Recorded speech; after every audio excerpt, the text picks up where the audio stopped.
사실 오늘 이 오다섯시에 온 사람이 설교는 제가 저희 선한정직이 교회 16년 전에 부흥회 강사로 처음 했던 설교입니다. 그래서 그때 계셨던 분들은 기억하실 것이고 물론 잊으신 줄 믿습니다. 그러나 또 처음 듣거나 하실 수도 있겠습니다만 제가 부흥회를 가거나 또 책으로도 출판했기 때문에 익숙한 내용들이실 거라고 생각합니다.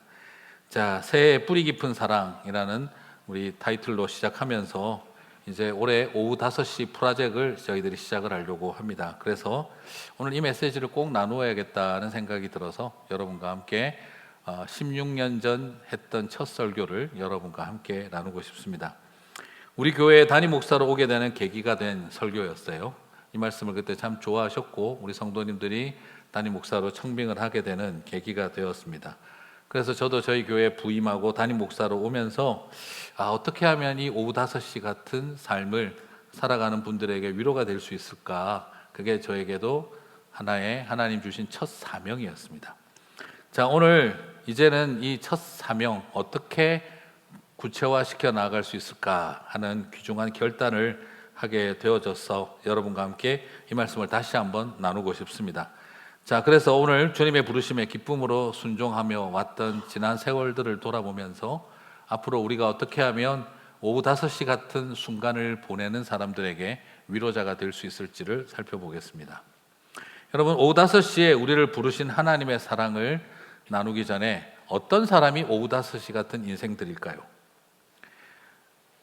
오후 5시라는 것은 우리에게 어떤 시간을 의미하는 걸까요? 그것은 이 땅에는 절망적이긴 하지만 절망하면 안 되는 사람들이 있죠. 희망이 있어서라기보다는 나는 절망하면 안 되니까 끝까지 버티는 사람들이 있습니다. 희망만으로 변화될 현실이 없다는 걸 잘 알지만 그러나 포기하지 않고 끝까지 그 자리를 지키는 사람들이 있습니다.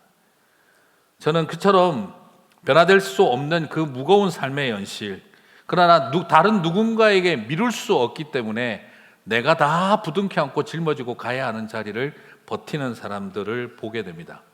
그분들은 강한 사람들이 아니라 그분들은 착한 사람들입니다. 포기하지 않고 끝까지 그 자리를 지키는 사람들은 강한 사람들이 아니세요. 착한 분들이세요. 그래서 저는 이 땅을 살아가면서 아무리 힘들어도 끝까지 사랑하는 가족들을 붙들고 지키고 살아가는 사람들을 보면 강한 사람이 아니라 착한 사람들이구나 하는 생각을 발견하게 되어집니다. 뭐라고 할 사람도 없습니다. 내가 포기한다고 해서 누가 뭐라고 하지 않을 거예요. 하지만 내가 아니면 누가 지키겠냐 하고 끝까지 사랑하는 배우자를, 사랑하는 자녀들을 붙들고 살아가는 사람들이 있습니다. 그래서 끝까지 그렇게 그 자리를 지키며 살아가는 착한 사람들을 저는 오후 5시 같은 사람들이다라고 말씀드리고 싶어요. 다큐멘터리를 보면서 여러 사람들을 발견합니다. 몸에 암세포가 퍼져가고 있지만 제대로 걸을 수 없는 몸이지만 눈에 넣어도 아프지 않을 것 같은 그 아이들을 위해서 그 아들과 딸과 살기 위해서 항암 치료를 받으면서 그 후유증을 마다하지 않고 붕어빵을 팔면서 자식들과 살려는 몸부림치는 어머니의 모습을 봅니다. 그녀는 말합니다. 지난 내 인생을 돌아보면 더는 더 살고 싶지 않습니다. 장애를 갖고 태어나서 암에 걸리고 남편에게 배신당하며 버림받았지만 나는 내 아들과 딸을 지키고 살기 위해 저는 최선을 다할 겁니다. 저는 살아야 됩니다. 아니 정말 살고 싶습니다. 왜냐하면 저는 엄마니까요. 그렇게 말하는 그 여인의 모습을 보고 있으면 강한 사람이 아니라 착한 사람이구나 하는 것을 발견하게 됩니다. 40세가 넘은 중증 뇌성마비 장애를 가진 딸을 돌보는 어머니를 봅니다. 자신의 손도 류마티스로 퉁퉁 부어 있는데 그 고통 속에서도 딸의 대소변을 다 받아내면서 살아가고 있는 어머니. 옆에서 기자가 물어봅니다. 힘들지 않으세요? 나는 이 세상을 절대 빨리 떠날 수 없어. 내 딸을 끝까지 돌볼 거야. 80세 노모가 된 어머니가 그 딸을 돌보고 있습니다. 끝까지 사랑하며 예쁘다고 하며 챙겨주고 있습니다. 그때 할머니 힘들지 않으세요? 기자가 물어보자 나를 할머니라고 부르지 마세요. 나는 어머니예요. 나는 이 딸을 끝까지 책임질 엄마예요. 그리고 물어봅니다. 그럼 어머니 소원이 뭐세요? 가만히 있다가 대답을 하세요. 제 소원은 제 딸보다 하루 더 사는 것입니다. 라고 말을 해요. 그러면서도 딸의 얼굴을 만지고 엄마 미안해 하는 딸을 아니야 미안하다 하지 마. 딸 사랑해 하며 끌어안아주는 그 어머니가 바로 오후 5시 같은 사람인 것이죠. 강한 사람이 아니라 착한 사람입니다. 척추가 휘어서 그 고통으로 아무것도 하지 못하는 아내가 있습니다. 그 아내를 돌보는 남편, 30년을 업고 다니면서 아내 앞에서는 얼굴에 그림자 보이지 않고 항상 밝게 웃는 남편이 있습니다. 죽고 싶을 만큼 힘들 때에는 옥상에 혼자 올라가서 목 놓아 울면서도 아내 앞에 와서는 다시 천진난만한 미소를 띠며 환하게 아내에게 부담되지 않으려고 애쓰는 남편이 있습니다. 그는 말합니다. 아직도 목욕시켜주면 부끄러워해요. 이젠 익숙할 때도 되었는데 세수를 시켜주다 보면 안타까워요. 옛날엔 참 예뻤는데. 그렇게 눈시울을 밝히는 남편. 그러면서도 그 아내 앞에서 항상 밝게 웃는 그분이 바로 오후 5시 같은 인생이다 하는 것이죠. 희망이 있어서라기보다는 절망하면 안 되니까. 희망만으로 변화될 현실은 없다는 것을 잘 알지만 그 소망을 포기하지 않는 사람들. 그래서 착해서 그 자리를 끝까지 지키고 있는 사람들이 바로 오후 5시 같은 인생들이다고 생각해 봅니다. 오늘 이 오후 5시 같은 사람들을 살펴보기 전에 저는 먼저 오늘 본문에 나오는 먼저 된 사람들에 대한 이야기를 좀 할까 싶어요. 여러분, 오후 5시 같은 인생이 있다면 어떤 사람들은 아침 5시 같은 인생들도 있죠. 남들보다 더 잘 되고 빨리 움직이는 사람들. 마태복음은 이들을 먼저 온 자와 나중 온 자들로 구별을 합니다. 마태복음 20장 8절 같이 한번 읽어볼까요? 저물매 포도원 주인이 청지기에게 이르되 품꾼들을 불러 나중 온 자로부터 시작하여 먼저 온 자까지 품삯을 주라 하니. 여기서 보면은요, 먼저 온 사람들이 나중 온 사람들에게 화를 냅니다. 그리고 주인에게 화를 내요. 나도 왜 이 사람도 한 데나리온 주면서 나에게도 한 데나리온을 주느냐라고 화를 냅니다. 먼저 온 사람들은요, 나중 온 사람들이 자신과 같은 은혜를 받는 것을 싫어합니다. 그것에 대해서 부당하다고 여겨요. 마태복음 20장 10절에서 12절을 보니까 그들의 불만이 보입니다. 먼저 온 자들이 와서 더 받을 줄 알았더니 그들도 한 데나리온씩 받은지라. 받은 후 집주인을 원망하여 이르되 나중 온 이 사람들은 1시간밖에 일하지 아니하였거늘 그들을 종일 수고하며 더위를 견딘 우리와 같게 하였나이다. 부당합니다. unfair해요 라고 이야기를 하고 있는 거예요. 자, 그들은 우리는 더 수고했는데 얘들보다 왜 우리하고 똑같이 은혜를 주십니까? 라고 그들은 화를 냅니다. 여러분, 이것이 먼저 온 자와 나중 온 자의 차이입니다. 여러분, 품꾼이 어떤 존재죠? 이 품꾼, 하루 일당 받고 살아가는 인력시장에 나오는 이 품꾼은 어떤 존재입니까? 불러주지 않으면 오늘 일을 못해요. 오늘 일 못하면 내일 굶어야 합니다. 자기가 능력이 있어서 부름받는 게 아닙니다. 자기가 자격이 있어서 되는 게 아닙니다. 그냥 리크루트하는 사람이 자기를 불러줬기 때문에 오늘 하루 먹고 사는 거예요. 그런데 그런 사람이 남들보다 먼저 부름을 받았다면 자기 능력입니까? 아니면 은혜입니까? 냉정한 질문을 던져야 되죠. 다른 사람보다 네가 먼저 부름받았다면 너는 그럴 만한 자격이 있고 공로가 있어서냐라고 말할 수 있을까요? 아닙니다. 그냥 은혜입니다. 주인이 불러준 은혜입니다. 그런데 그렇게 먼저 부름받은 사람은 자기가 마치 그럴 만한 자격과 권리가 있는 것처럼 생각을 합니다. 그래도 내가 먼저 왔는데, 그리고 내가 남들보다 더 힘세 보이니까, 내가 더 일 잘해 보이니까, 내가 더 돌쇠같이 강해 보이니까 그래서 나를 썼겠지. 그러면 나한테 그만한 대우를 해야 되는 거 아니야? 그는 그렇게 생각하고 있습니다. 오늘 이야기를 왜 하고 계신 걸까요? 바로 먼저 된 사람들, 유대인들이 그런 인식을 가지고 있었기 때문입니다. 우리야말로 먼저 선택받은 사람들이야. 우리가 하나님을 위해서 얼마나 많은 일을 더 했는데, 야, 최소한 너희들 이방인들보다 1600년은 우리가 더 열심히 살았어. 그런데 지금 이 사람들하고 우리를 똑같이 본다고? 있을 수 없는 이야기지. 은혜로 부름받은 건 알지만 우리 공로를 인정하셔야 되는데 하는 이 생각이 머릿속에 있습니다. 여러분, 그래서 우리를 어떻게 저 이방인들과 같은 레벨로 여길 수가 있느냐? 부당하다라고 생각하고 있는 것이죠. 여러분, 오늘날 이것이 선민의식에 빠져있는 유대인들만의 문제일까요? 오늘도 우리는 여전히 먼저 선택받은 자로서 나는 그럴 만한 자격과 공로가 있다라고 착각하는 오해가 우리 개신교 안에도 있습니다. 참 안타까운 이야기죠. 제가 예전에 교회에서 봤던 일인데, 우리 교회는 아닙니다. 걱정하지 마시고. 제가 한국에 있을 때, 향산교회도 아니고 제가 다른 교회 어디 있을 때, 어느 교회인지 제가 직접 말은 안 하겠어요. 그 교회에서 집사님 두 분이 싸우셨어요. 집사님 두 분이 싸우는데, 저는 싸우다가 그렇게 싸우는 분들 제가 처음 봤습니다. 나중에 싸우다가 뭐라고 이야기를 하시냐 그러면 내가 이 교회에 와서 성찬식에 마신 포도주가 몇 잔인 줄 알아? 저는 포도주 몇 잔 마신 거 가지고 싸우는 분들 제가 처음 봤어요. 내가 이 교회에 와서 마신 포도주가 몇 잔인 줄 알아? 너 지금 교회 와서 세례받고 집사 된 지 2년 됐지? 뭘 안다고 이 교회에 대해서 이래라 저래라 말을 해?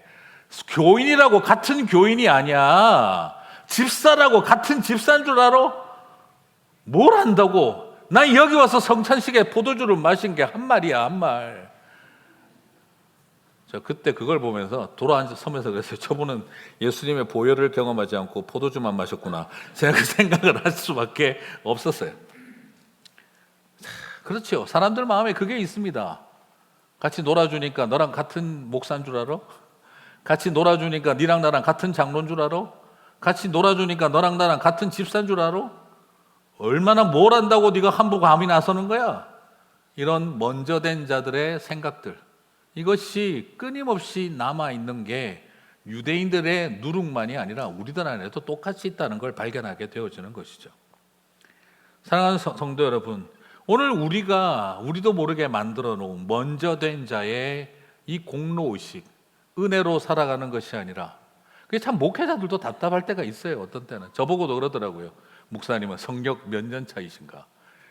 목사 안수 받은 게 무슨 성역이라고, 성역 몇 년 차냐 물어보시는 분을 보면서 저는 참 저분 교회 힘들겠다 이 생각이 제가 들더라고요. 여러분, 이것이 오늘 우리 안에 일어날 수 있는 자긍심이 아니라 이 무서운 교만한 마음들이 오늘 주님은 보고 계신 거예요. 그래서 말씀하신 겁니다. 먼저 된 자가 나중될 자가 있고 나중된 자가 먼저 될 자가 있느니라. 사랑하는 성도 여러분, 우리 안에 그런 자기 공로와 자신을 높이려고 하는 인간적인 욕망들을 내려놓아야 합니다. 여러분, 그렇죠. 옛날 어른들 그러잖아요. 교회라고 다 똑같은 거 아니다. 똥물도 파도가 있다. 순서가 있다. 그러니까 아무리 무시하지 마라. 이러는 참 그런 대화를 보고 있으면 이게 어쩌다가 이게 우리가 이런 자리에 서 있게 됐나 하는 안타까움이 있죠. 자, 저는 아버지가 고등학교 때까지 열심히 일을 하시다가 사업을 하다가 실패하셨어요. 너무 일찍 파산을 했기 때문에 신학대학을 가고 나서도 참 투이션을 내는 게 굉장한 부담이었어요. 그래서 한 여름 학기에는 제가 방학 때 이제 인력시장에 나가서 소위 일용직 노동을 하러 나갔습니다. 신학대학 다니는 신학생 별로 잘 써주지를 않더라고요. 그래서 일용직 노동을 하러 갔는데 여러 사람들이 그 하루 일하러 모입니다. 보니까 다 나름 친해진 분들도 있고 서로 막 친구처럼 지내기도 하시더라고요. 그러나 사실은 다 경쟁자입니다. 리크루트하러 오는 사람들이 와서 관리자들이 물어보면 서로 내가 더 건강하고 무슨 일도 할 수 있고 무슨 일도 할 수 있고 하면서 서로 뽑혀가기를 바랍니다. 그러면서 저는 당연히 이렇게 생각했죠. 힘있고 젊은 대학생이니까 저를 먼저 뽑아주지 않을까. 그러나 일 시켜본 사람들은 딱 압니다. 쟤들 힘 못 쓴다. 바로 알고 저는 제일 먼저 제끼더라고요. 학생 비켜. 그러면서 뒤에 있는 분들을 데리고 가는데 그때 처음으로 우와, 내가 이렇게 소외당할 수도 있구나. 그분들 눈에는 나는 아무것도 아니구나. 묘한 느낌을 받았어요. 그리고 나서 시간 오전이 다 지나가도록 저는 일 못 나갔습니다. 그리고 남아있는 아저씨들하고 도시락을 어떻게 해야 되나 일하러 가서 먹으려고 했는데, 그래서 같이 모여서 점심 샌드위치 같은 거 주먹밥 꺼내가지고 서로 먹었습니다. 그런데 이분들이 대화를 하고 있는데 대화가 아니에요. 이분들의 모든 신경은 입구 쪽으로 다가 있어요. 누가 들어오면 내가 이 인간보다 빨리 뛰어가야 한다. 그래서 서로 먹으면서 이야기를 하는데 대화가 아닌데 대화를 할 수 있다는 걸 제가 그때 봤어요. 신기한 대화였습니다. 뭐라고 이야기를 하느냐, 한 분이 갑자기 먹다가 에이 그 하여튼 한국은 이 군사 독재 때문에 다 망했어. 그러니까 옆에 있는 분이 진짜 그 말 맞아, 박정희 대통령 때가 제일 좋았어. 저는 도저히 이게 지금 무슨 말을 하고 있는지를 알 수가 없는 대화를 하고 있는 거예요. 남의 말을 들을 생각이 없어요. 지금 그냥 저 앞에 쳐다봐야죠, 먹어야죠, 이 인간보다 빨리 가야죠. 그러니까 막 나오는 말들인데 전혀 대화가 아닌 이야기가 대화를 할 수 있다는 사실에 저는 굉장히 놀랐어요. 그 모습을 지켜보고 있다가 언제 한 오후 2시 넘어가기 시작을 하자 정신없이 있던 사람들이 점점 이제 담배를 꺼내서 피기 시작을 하시더라고요. 그 아침에는 담배 한 대도 피지 않던 분들이 오후 2시 반이 넘어가니까 담배를 피기 시작하고, 정말 담배 연기를 내뿜는 것인지 한숨을 뱉는 건지 푸푸 그렇게 내쉬면서 담배 연기가 많아지기 시작했습니다. 담배만 타들어가는 게 아니라 마음도 타들어가는 것 같았고, 그리고 나중에는 애꿎은 꽁초에게 침을 뱉고 발로 짓밟아 버리면서 툴툴 털며 가방 들고 일어나는 모습을 보고 있으면 참 서럽다 인생이 하는 생각을 하게 되었습니다.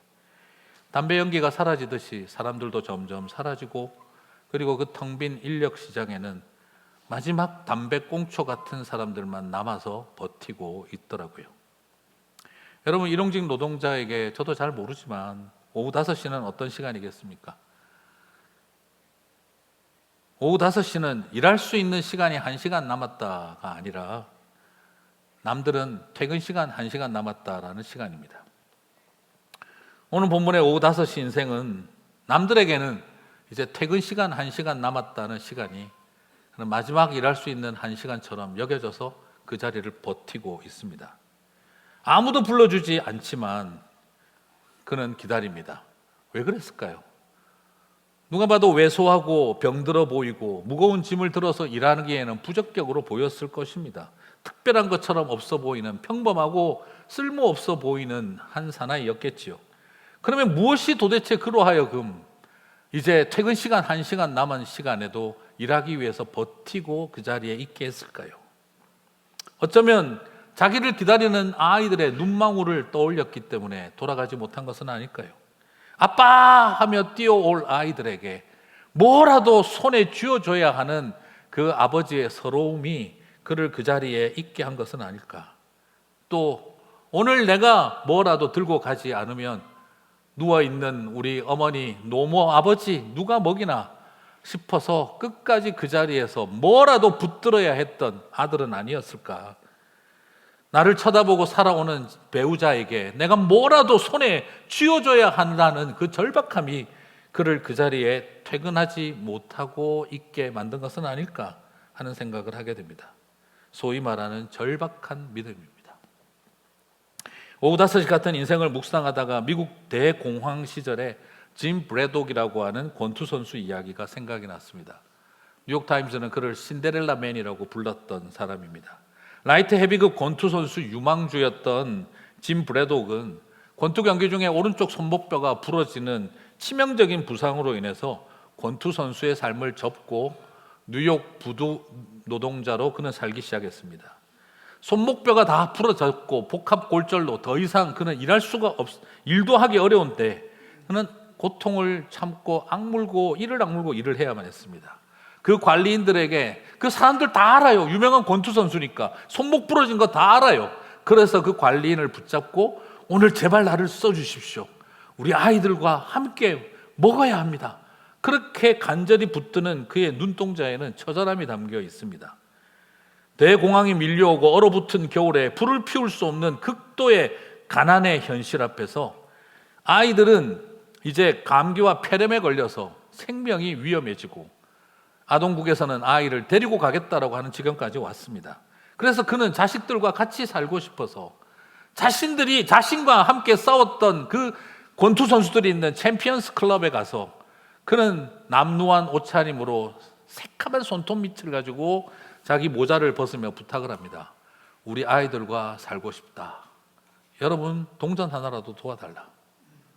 그러면서 구걸을 하는 짐 브래독의 모습을 보면 그렇게 살아야 했던 바로 아버지의 오후 5시 같은 인생, 착한 삶이었다는 것이죠.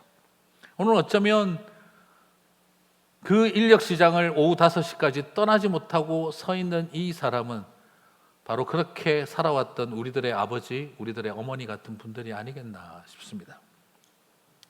이런 오후 5시 같은 인생에게 소망은 누구일까요? 그런 오후 5시에도 찾아와서 우리를 불러주시는 주님이 우리에게는 유일한 소망인 줄 믿습니다. 마태복음 20장 7절을 바라봅니다.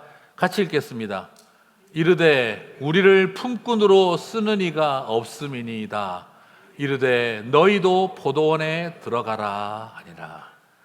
우리를 품꾼으로 쓰는 이가 없습니다라고 말하는 그의 쓸쓸함과 그 슬픔이 담겨 있는 말에 주님은 다정하고 따뜻한 메시지를 던집니다. 너도 포도원으로 들어와라. 사랑하는 성도 여러분, 오늘 이 품꾼은 솔직히 말하면 어떤 사람입니까? 세상에 검증된 사람입니다. 얘는 일꾼으로 부적격이다. 불합격 인생이라고 세상이 명확하게 검증시켜 줬습니다. 다시 말하면 선택받지 못한 사람입니다. 안 될 사람이라고 검증된 사람입니다.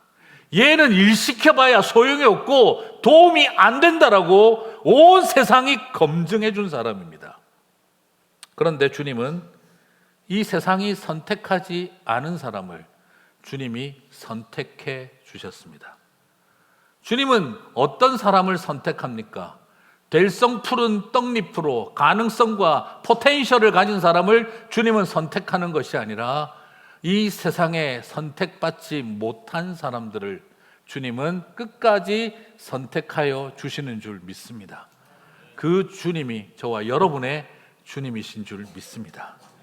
여러분 꼭 기억하셨으면 좋겠습니다. 세상에서 실패자로 검증된 사람, 세상이 절대 선택해 주지 않은 사람을 주님이 선택하셨습니다.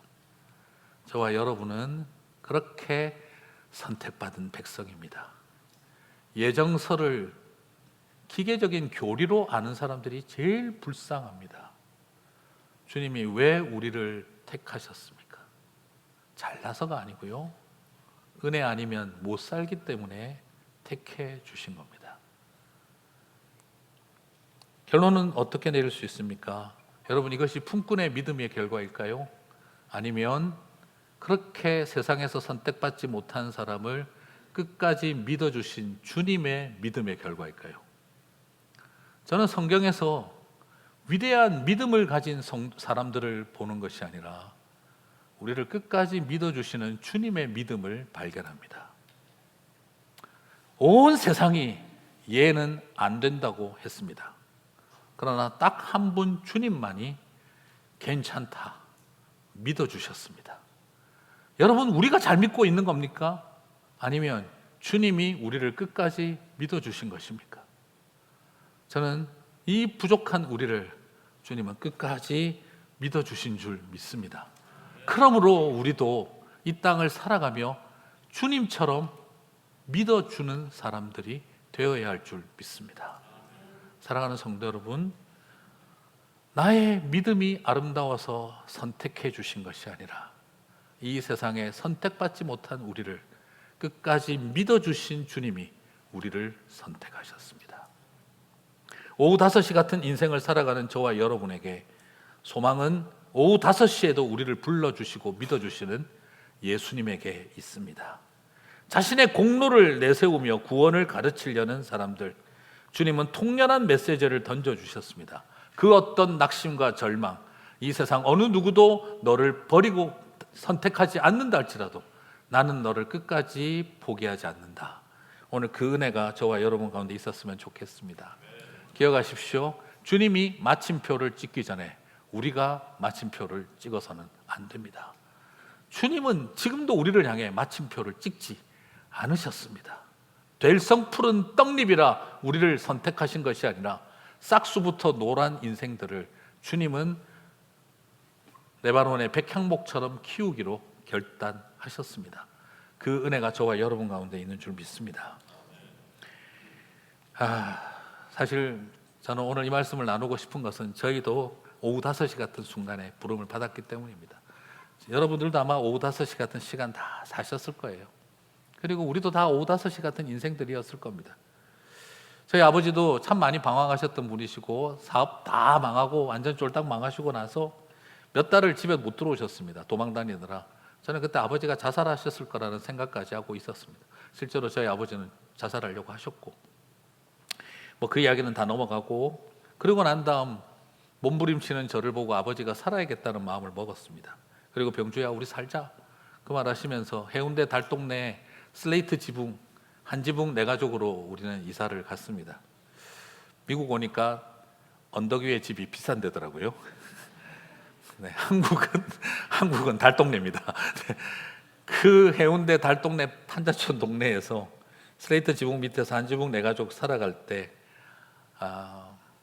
연탄 아궁이 때는 작은 방에 어머니와 여동생 둘, 그리고 다락방에 아버지하고 저 그렇게 살았습니다.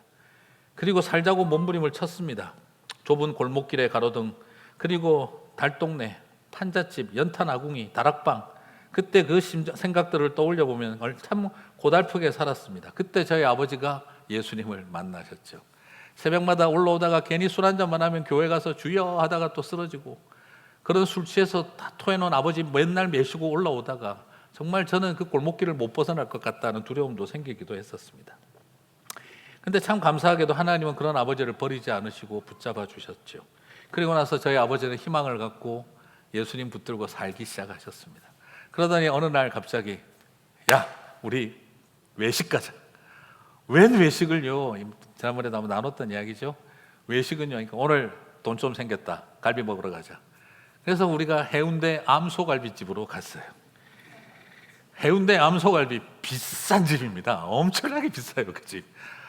거기를 딱 아버지가 같이 갔는데 우리 가족 그거 안 돼요. 이게 아무리 돈 벌어도 이건 힘든데 제가 걱정을 했는데, 저희 아버님 허리가 48인치, 키가 크시고 몸무게 120kg 기본, 그리고 저희 어머니도 166, 여동생 168, 또 여동생 166, 다 집안이 그래요. 그래서 저는 늘 저를 볼 때마다 약해 빠져서 저거 어디다 쓰겠냐 늘 저희 아버지가 그러셨거든요. 그런 집안 분위기에서 갈비를 먹으러 갔는데 5명이 앉았는데 아버님이 5인분 이러시더라고요. 5인분 가지고는 잽도 안 돼요, 우리 집에서는. 그런데 돈이 없으니까 그게 얼마만입니까? 그래서 갈비를 먹고 있는데 저희 아버지가 가만히 보니까 뼈에 붙어있는 살을 잘라서 드시고 계신 거예요. 그래서 제가 마음이 짠해서 아유 아버지 고기 좀 드세요. 아유 엄마 아빠 좀 그냥 고기 좀 드세요. 왜 그 뼈에 붙은 고기 살만 자꾸 드세요? 그래서 저희 아버지가 야, 그 고기 아는 사람들은 원래 이 고기를 먹는다. 이게 숨은 맛이 좋거든. 너네들은 고기를 먹을 줄 몰라서 그런데 나는 이거 고기를 아니까 이걸 좋아하는 거야. 갑자기 G.O.D의 노래 엄마는 짜장면이 싫다고 하셔서 그게 갑자기 떠오르는 순간이었어요. 그리고 나서 마음이 그래서 제가 뼈에 붙어있는 살을 저도 먹기 시작을 했습니다. 그래서 저희 아버지가 야 고기 먹어. 왜 이걸 먹어? 아버지는 혼자서 맛있는 거 드시려고 그러세요? 저도 고기 먹을 줄 알아요. 그러자 저희 아버지가 저를 보시면서 아유 우리 병주가 고기 먹을 줄 아네? 하시더니 눈물이 그렁그렁해지시더라고요. 그리고 그날 집에 들어와서 같이 가정예배를 처음 드렸어요. 조가삼간도 나는 만족하네, 막 그 찬양을 부르고 나서 저희 아버지가 너무 즐거워하시더니 찬송가 하나 부르자 495장 나 이 찬송이 너무 좋다. 그 뒤로 저의 최애 찬송이 됐습니다. 내 영혼이 은총 입어 중한 죄짐 벗고 보니 슬픔 많은 이 세상도 천국으로 와도다. 할렐루야 찬양하세. 내 모든 죄 사함 받고 주 예수와 동행하니 그 어디나 하늘나라. 그 작은 집이 하나님 나라가 임한다 하는 것을 느끼겠더라고요. 초가삼간도 하나님 나라가 되고 궁궐이나 초가집이나 다 하나님 나라, 내 영혼이 죄사함 받은 그곳이 천국이구나 하는 걸 알겠더라고요. 그날 얼마나 같이 가족들과 함께 눈물 나고 기쁜 시간을 가졌는지 모릅니다. 이것이 오후 5시 같은 우리에게 그 포도원으로 초대해 주시는 사랑이구나 하는 것을 알 수가 있었어요. 잠언 4장 23절에서 주님은 말씀하십니다. 무릇 지킬 만한 어떤 것보다 내 마음을 지키라. 생명의 근원이 이에서 남이니라. 여러분 그 마음 지켜내게 되시기를 축복합니다. 마음에 지옥 만들지 마시고 천국 만들고 살아가셨으면 좋겠습니다. 그래서 어떤 오후 5시 같은 시간을 보낸다 할지라도 그곳에서 포도원이 열려있는 그 하늘나라 맛보게 되시기를 바랍니다. 아까 이야기 나눴던 그 신데렐라맨 짐 브래독은 어떻게 됐을까요? 그는 같은 친구 중에 한 명이 그 짐 브래독을 보면서 야 너는 다시 할 수 있어. 자신의 전 재산을 팔아서 짐 브래독의 재기를 도와주기 시작을 합니다. 우리 아이들과 살기 위해서는 다시 권투글러브를 껴야 되겠다. 이젠 너무 늙어버린 나이에도 그는 다시 권투글러브를 끼고 나아갑니다. 그 모습을 지켜보던 뉴욕의 그 부두 노동자들이 자기들에게 피 같은 돈들을 쪼개어서 후원금을 주기 시작을 하고 그 돈들을 모아서 짐 브래독은 글러브를 끼고 다시 나아갑니다. 누가 봐도 저게 헤비급 선수야 싶을 만큼 비쩍 마른 몸이지만 그는 온 힘을 다해 최선을 다해 그들이 사준 돈으로 먹고 체력을 키우면서 나아가기 시작을 합니다. 너무너무 놀랍게도 수많은 강타자들을 쓰러뜨리고 넘어뜨리면서 짐 브래독은 수많은 부두 노동자들의 희망이 되고 대공황으로 고통받고 있던 미국 사람들의 가슴에 희망의 아이콘으로 떠오르기 시작합니다. 그래서 뉴욕타임즈는 그를 신데렐라맨이라고 이름을 붙이고 이 절망적인 재투성이 같은 현실 속에서 이 잿빛 세상 속에 빛나는 한 형제의 이야기를 대서특필하기 시작을 합니다. 마지막 남은 그 시합이 최고의 괴물 같은 피지컬을 가진 막스 베어와 챔피언 결정전이 남았습니다. 그는 벌써 도전자 2명을 링에서 죽음으로 몰아간 사람이었습니다. 사람들은 짐 브래독이 3번째의 재물이 될 거라고 이야기를 합니다. 사랑하는 아내는 달려와서 말합니다. 당신은 충분히 했어. 이제 그만해도 돼. 그러나 짐 브래독은 말합니다. 나에게는 시간이 없어. 이제 1시간 남은 오후 5시 같은 마음으로 사람들에게 기도 부탁을 합니다. 그리고 기도 부탁을 하고 우리의 아이들을 위해, 나를 위해, 그리고 나를 위해서 저 피 같은 돈을 모아준 우리 형제들을 위해 나는 나가겠다고 그는 그 마지막 챔피언 결정전에 나아가게 됩니다. 그리고 나서 1회부터 15회까지 그 처절한 사투를 벌이며 막스 베어를 그로키로 몰아가고 15회전이 끝나고 판정승을 하게 되어집니다. 그때 사람들은 말을 합니다. 1회 KO 승보다도 더 아름다운 15회 판정승이었다. 처절하게 견디고 버티고 기다리고 버텨서 결국 마지막 순간에 승리해낸 그 모습이 저는 어쩌면 오늘날 우리의 이야기가 아닐까 싶습니다. 사랑하는 성도 여러분, 오후 5시 같은 시간과 자리 지금도 버티고 지키고 계실 거라고 믿습니다. 오늘 그런 우리들에게 하나님의 위로자가 우리에게 포도원을 열어주신 것처럼 이제 우리도 그 사명을 감당했으면 좋겠습니다. 말씀을 마무리하면서 저는 이야기를 좀 드리고 싶습니다. 오후 5시 사나이인 신데렐라맨을 위해서 가난한 부도 노동자들이 그를 위해 정말 피 같은 돈을 후원을 해주고 친구는 자기 전 재산을 팔아서 그의 재기를 도왔던 이야기가 저는 생각이 납니다. 그런 사람들이 있었기에 짐 브래독은 바로 오후 5시 같은 인생 살아가면서도 다시 이 세상을 향한 희망이 될 수 있었죠. 그래서 저는 오늘 바로 우리 교회에 제가 처음 왔을 때 했던 설교를 나누면서 우리 교회가 이 오후 5시 프로젝트를 시작했으면 좋겠다 싶어서 오늘 이 말씀을 전합니다. 선한청지기 교회에 오후 5시에 온 사람이라는 설교로 담임으로 부임했습니다. 주님께서 기도하는 가운데 주신 마음은 오후 5시에 온 사람이 되어 목회를 마치라는 기도 응답을 저에게 주셨어요. 오자마자부터 사실은 하고 싶었습니다. 책을 내고 나서. 그런데 꼭 느낌이 그냥 책 프로모션하고 뭔가 과시활용으로 쓰는 것 같아서 제가 그냥 접었습니다. 그리고 언젠가 온 성도들과 함께 마음과 뜻을 같이 해서 할 수 있는 날이 오지 않을까 기도하면서 기다렸습니다. 그것을 다른 모양으로 선교적 교회라는 이름으로도 나타내기도 하고 여러 가지 방법으로 설명해 왔지만 이제는 지난 연말에 기도하는 가운데 하나님께서 명확하게 응답을 주셨습니다. 사실 저는 우리 교회 사역하면서 명확하게 응답을 주실 때가 있습니다. 체육관 다목적관 세울 때도 그랬고 이 LED 할 때도 그랬고 근데 하나님 응답을 주셨지만 그걸 이야기하잖아요. 제가 응답 이렇게 받았다고. 왜냐하면 담임 목사가 기도 응답 받았다는데 누가 뭐라고 하겠습니까? 그렇기 때문에 저는 그런 이야기 가급적 하지 않습니다. 그런데 오늘 이거는 좀 이제 해야겠다 싶어요. 지난 부임할 때부터 기다려왔던 이 기도의 제목, 연말에 하나님께서 명확하게 마음을 주셨어요. 오후 5시 같은 인생이었던 너에게 포도원을 열어준 것처럼 선한청지기 교회가 오후 5시 같은 시간과 인생을 살아가는 사람들에게 열어주는 포도원 같은 곳이 되어라. 그리고 그곳에서 먼저 된 자들로서 부당하다 소리를 외치는 사람들이 아니라 청지기가 되어 한 데나리온씩 그들과 함께 은혜를 나누는 사람이 되어라. 주님이 저에게 주신 명확한 음성이었습니다.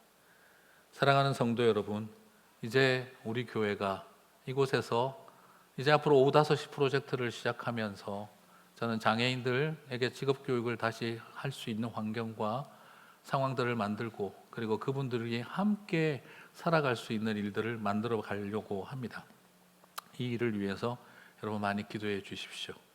그리고 우리 교회 다음 주일에 우리 제임스 명 형제님을 서리 집사님으로 임명하는 것을 특별하게 좀 하려고 합니다.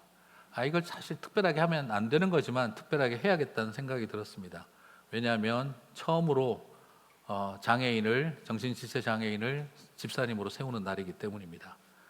우리 명노훈 집사님, 명연옥 권사님 참 오랜 세월 눈물로 살아오셨죠. 저는 우리 장로님들과 같이 대화를 나눴습니다. 우리 제임스 형제를 집사로 세우지 못할 이유를 말해 주십시오. 매주 주일마다 아프지 않으면 다 나옵니다. 그리고 아버지 옆에 앉아서 성도들에게 쿠폰 판매하는 자리 옆에서 하이파이브 하면서 아빠를 도와주고 봉사하고 있습니다. 비장애인들도 매주 봉사하기 힘든데 매주마다 봉사하고 매주마다 예배 나오는 제임스 명 형제를 집사로 세우지 못할 이유를 저에게 좀 설명을 해 주십시오. 우리 장로님들께서 모두가 다 전혀 이유가 없습니다. 그래서 우리는 제임스 명 형제님을 집사님으로 세우기로 했습니다. 다음 주에 축복해 주시기 바랍니다. 사람들은 보면 그래요. 우리 제임스 형제가 나이가 몇인 줄 아세요? 46이에요. 그런데 장애인들은 보면 다 애처럼 여겨요. 야 제임스. 저는 부탁드리고 싶어요. 이제 제임스 명 집사님 놀리듯이 집사님 또 이러지 마시고 정말 진심으로 존중하는 마음이 있었으면 좋겠습니다. 그 마음으로 함께 우리는 그리고 2월부터 우리 장애인 부서에 세례교육에 들어갈 것이고, 그리고 그분들과 함께 부활주일에 세례식을 하고 싶습니다. 사람들은 묻습니다. 그 믿음을 정확하게 볼 수 있느냐? 오늘 그러나 본문을 살펴본다면 주님은 오히려 제임스의 믿음이 온전하냐 아니냐가 중요한 것이 아니라 여러분이 믿고 있냐가 더 중요하다는 것입니다. 하나님이 믿고 계신데 왜 먼저 된 자들이 나중 온 자를 판단하려고 하느냐는 것이죠. 제임스의 믿음이 문제가 아니라 우리의 믿음이 문제입니다. 그리고 더 큰, 우리가 그렇게 할 수 있는 일은 주님이 우리를 믿어주셨는데 왜 주님의 믿음을 못 갖느냐가 더 문제라는 것입니다. 우리 교회가 그 자리, 그 역할을 감당할 수 있었으면 좋겠습니다.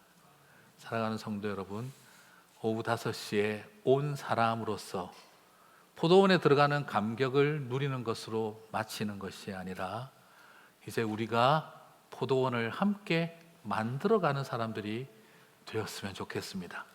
그 일을 위해 함께 헌신해 주시고 동참해 주셔서 하나님이 사랑이신 것을 온 세상이 알 수 있도록 쓰임받는 저와 여러분 되시기를 주님의 이름으로 축복합니다. 다 함께 자리에서 일어나셔서 찬양하고 기도하고 마치겠습니다.